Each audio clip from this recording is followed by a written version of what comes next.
барои чӣ мусалмонон бовар мекунанд ба дурӯғи Муҳаммад, яъне шаби Исро ва Меъроҷ охир ин ку дурӯғ аст? Бе ин ҳам фаҳмо аст, ки дар як шаб аз Макка то Ерусалим бурда шудан номумкин аст?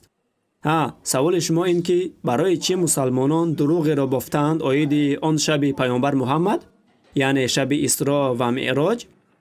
Ҳамин тавр, барои чӣ мусалмонон бовар мекунанд ба дурӯғи Муҳаммад, агар ки ӯ беҳтарин ибрат барои одамон бошад? ин маънои онро дорад, ки мусалмонон бояд ба дурӯғи ӯ бовар бикунанд? Хоҳар, шумо насрониед? Не, ман шахси нигоҳи озодам. Озод, хуб фаҳмо. Мо медонем, ки Библия мегӯяд, паёнбар Мусо алайҳи салом баҳрро ба ду тақсим кард. Паёнбар Мусо баҳрро ду тақсим кард. Маро бубахшед, лекин ман ба Библия ҳеҷ бовар надорам. Аз ин хотир маро шумо бо Библия қонеъ гардонида наметавонед. Ман ҳоло посухамро ба анҷом нарасонидам. Бигзоред ман ҷавоб диҳам, баъд шумо гап занед. Мо бовар дорем, ки паёнбарони Худо муъҷиза карда метавонистанд. оиди паёнбар Муҳаммад саллаллоҳу алайҳи ва саллам зикр шудааст дар сураи Исро, сураи 17, ояти 1, ки паёнбар Муҳаммад саллаллоҳу алайҳи ва саллам шабона бурда шуд аз Макка то масҷиди Ал-Ақсо дар Ерусалим. Шумо мегӯед, чаро мо ба ин дурӯғ бовар мекунем? Лек ин муъҷиза аст. Шумо шахси нигоҳи озод ҳастед, лек ман не. Ман мусалмонам.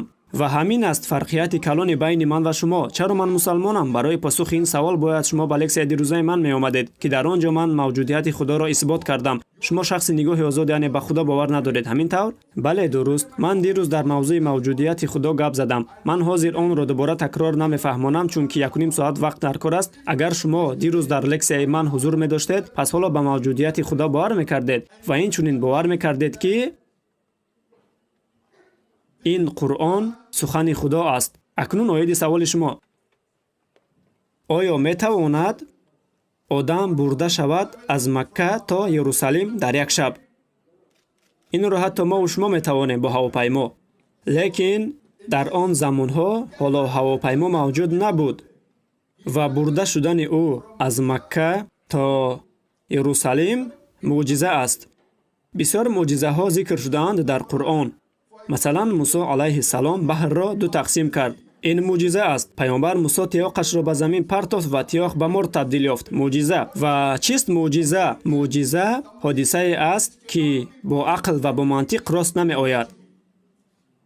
Муъҷиза ин ҳодисае аст, ки қобилияти одами оддӣ ба он тоб намеорад ва агар нафаре ягон амале кунад, ки он ба фаҳмиши ақл ва ба фаҳмиши мантиқ нофаҳмо бошад, пас ин муъҷиза аст. Лек агар онро мантиқат фаҳмонед, ин муъҷиза нест. Имрӯз ман бигӯям, аз Макка то Ерусалим рафта метавонам дар як шаб. Ин муъҷиза намешавад. Чӣ гунае ки шумо метавонед, ман ҳам метавонам. Лек дар замонҳои паёнбар ин муъҷиза буд. Ин муъҷиза аст. мо бояд инро дарк кунем, ки онҳо паёнбарони Худо буданд. Худо ин офаридгори коинот ва одамият, ва Худо интихоб кард баъзе аз бандаҳояшро то ин ки онҳо паёми ӯро ба дигарон бирасонанд, ва ин интихобшудагонро мо анбиёҳо ва паёнбарони Аллоҳ мегӯем. Аллоҳ бисёр анбиёҳо ва паёнбаронро равон кардааст. 25 тои онҳо дар Қуръон ва бо номҳояшон зикр шудаанд: Одам, Нӯҳ, Иброҳим, Мусо, Исо, Муҳаммад салому дуруд ба онҳо. Аммо охирон паёнбар Муҳаммад буд, салому дуруд бар ӯ, ва ин муъҷиза аст. Масалан, ин Қуръон. дирӯз ман гап задам оиди мавҷудияти Худо ва исбот кардам, ки ин Қуръон зиёда аз 6000 оятро дорост, ки аз он зиёда аз 1000 ояташ аз ҷиҳати илмӣ фаҳмонида мешаванд. Масалан, таркиши бузург, инъикоси нури моҳтоб, гардиши офтоб дар гирди меҳвари худ, инро ба мо дар мактаб наомӯзонидаанд. Лек ҳамаи инҳо дар Қуръон зикр шудааст 1400 сол пеш. Илман касе наметавонад фаҳмонад, ки чӣ хел дар ин китоб зикр шудааст назарияи таркиши бузург 1400 сол пеш, ҳолонки ин кашфиёти 35-40 сола аст. Ин муъҷиза аст. Чӣ хел мо тавонистем бифаҳмем, ки шакли замин мудаввар аст? Муъҷиза. вақте мактаб мехондем, ба мо мегуфтанд, ки офтоб беҳаракат аст ва намегуфтанд, ки он дар меҳвари худ тоб мехӯрад. Аммо Қуръон мегӯяд офтоб тоб мехӯрад 14 аср пеш. Чӣ хел имкон дорад? Муъҷиза.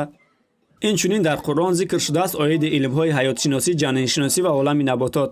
ҳама кашфиётҳои илмие, ки 40 сол пеш ё 50 сол пеш ё 100 сол пеш ё 200 сол пеш ихтироъ шуданд, ҳамаашон дар Қуръон зикр шудааст 14 аср пеш. Ки метавонад бидонад ҳамаи инро? ин офаридгорест, ки ӯро Худо мегӯем, ва пайғамбар Муҳаммад саллаллоҳу алайҳи ва саллам ва бурда шудани ӯ аз Макка то ба масҷиди Ал-Ақсо дар Иерусалим ин мӯъҷиза аст ва ин исботи он аст ки ӯ пайғамбари Аллоҳ буд. Мо такрор карда наметавонем мӯъҷизаҳои пайғамбарони Аллоҳро, чунки ин мӯъҷизаҳоро ато мекунад Аллоҳ ба пайғамбарони Аллоҳ. Ин аст посухи суолатон. хуб, ташаккури зиёд. Лек ба ҳар ҳол агар худои ту он қадар бузург бошад, пас барои чӣ ҳама одамони сайёраро ба ислом намеорад? барои чӣ ӯ намегӯяд ҳамаатон мусалмон шавед ва ҳама исломро қабул мекарданд? дар он ҳол ҳеҷ душмание намебуд. хоҳарамон хело саволи нағз пурсид: чаро Аллоҳ ҳама одамиятро ба роҳи ислом намеорад? посухи ин дар Қуръон аст. Аллоҳ медонист ки шумо мепурсед инро. ман шубҳа дорам. пас чаро ҷавоби саволи шумо дар он ҷо аст? барои чӣ? ин тасодуф аст. ғайри шумо бисёр одамони дигар пурсидаанд инро қаблан. Аллоҳ медонист ки шумо ва дигарон ҳатман чунин суол мекунед. Аллоҳ дар Қуръон мегӯяд, сураи Юнус сураи 10 ояти 99: ва агар Парвардигорат мехост, ҳамаи онон ки дар заминанд якҷо имон меоварданд.